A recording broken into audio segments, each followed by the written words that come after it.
Hello students, आप सभी का स्वागत है ज्ञान ज्योति शॉर्ट हैंड क्लासेस के यूट्यूब चैनल पर। स्टूडेंट, क्या आपकी स्पीड नहीं बढ़ रही है स्टेनो में? हिंदी स्टेनो या इंग्लिश स्टेनो रोजाना आप डिक्टेशन लिखते हैं फिर भी आपकी स्पीड ग्रो नहीं कर रही है। तो चलिए हम आपकी स्पीड को इंक्रीज करने के लिए कुछ पॉइंट्स बताते हैं। आप इन पॉइंट्स को ध्यान दें, डेफिनेटली श्योर आपकी स्पीड स्टेनो की डिक्टेशन की बढ़ेगी। देखिए क्या है वो इस पॉइंट। सबसे पहला पॉइंट है बेटा कि हिंदी हो या इंग्लिश, स्टेनो की बुक आपको पूरी कंप्लीट करनी है।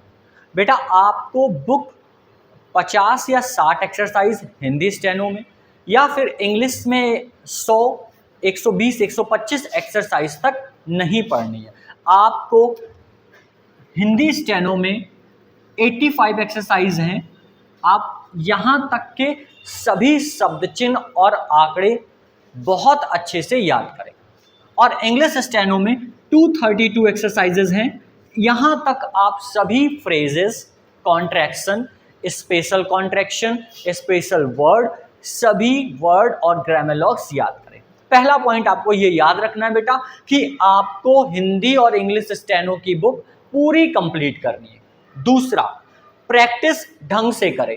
प्रैक्टिस करने का मतलब आप एक वर्ड की प्रैक्टिस एक पेज में करते हैं, 2 पेज में करते हैं, इतना आपको लिखने की जरूरत नहीं है। आप एक वर्ड को 4 से 5 लाइन में करें, लेकिन घना घना करें और पास पास करके अच्छे से प्रैक्टिस करें, जिससे आपका डिक्टेशन लिखने का तरीका, वर्ड बनाने का तरीका इंप्रूव होगा।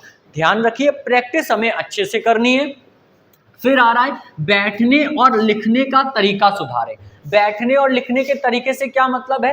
बैठने का तरीका बेटा ये है कि आप जब बैठे हो तो आपकी कॉपी हमेशा 1 फुट ऊंचाई पर होनी चाहिए, आधे फुट ऊंचाई पर, 1 फुट ऊंचाई पर, ये आपका बैठने का तरीका होना चाहिए। और आप स्ट्रेट सीधे बैठे, ज्यादा झुक कर ना बैठे, ठीक है? कॉपी में मत घुसे, आराम से बैठ करके डिक्टेशन लिखें। और लिखने के तरीके को आप सुधारें, वर्ड ज्यादा बड़े नहीं बनाएं, कॉपी को बार बार पन्ने ना पलटे, कॉपी में कोशिश करिए कि 3 से 4 पेज में आपकी डिक्टेशन कंप्लीट हो जानी चाहिए। पास पास लिखकर डिक्टेशन को सुधारने की कोशिश करें, ठीक है? तो ये आपको बैठने और लिखने का तरीका सुधारना है। रटना बंद करें। रटना बंद करने का क्या मतलब है? कहने का मतलब है कि आप एक डिक्टेशन को 10 बार लिखना बंद करें, 8 बार लिखना बंद करें। एक डिक्टेशन को बार बार प्रैक्टिस एक दिन में करना बंद करें।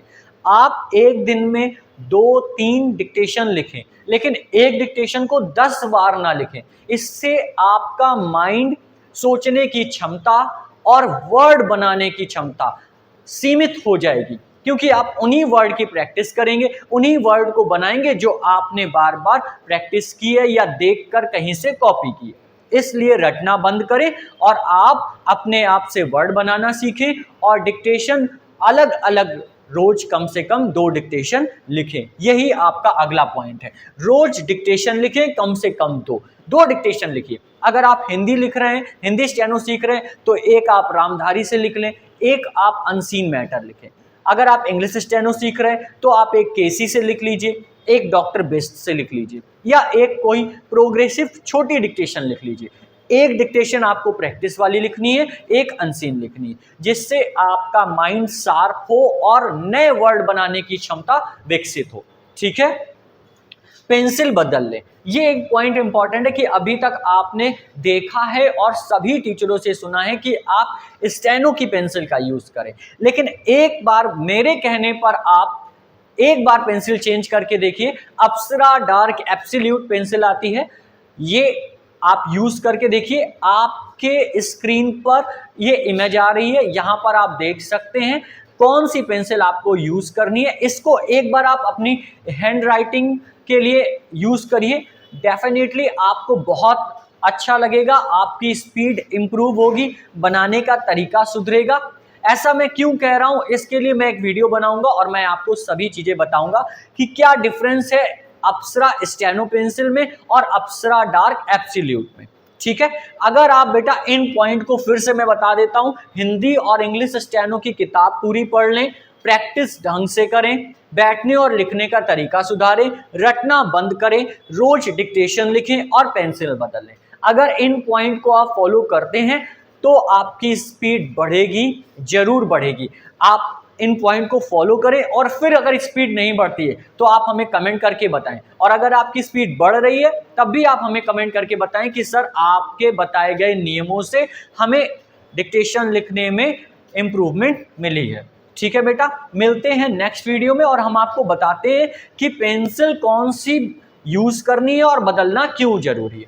ठीक है, तब तक जुड़े रहिए ज्ञान ज्योति शॉर्ट हैंड क्लासेस से और देखते रहिए शॉर्ट हैंड के बारे में ऐसी छोटी छोटी इंफॉर्मेशन जो अभी तक आपको किसी भी चैनल में नहीं मिली होगी। और ये सभी जानकारी आपकी स्टेनो की प्रैक्टिस को, स्टेनो डिक्टेशन को बदल के रख देगी, ये मेरा आपसे वादा है।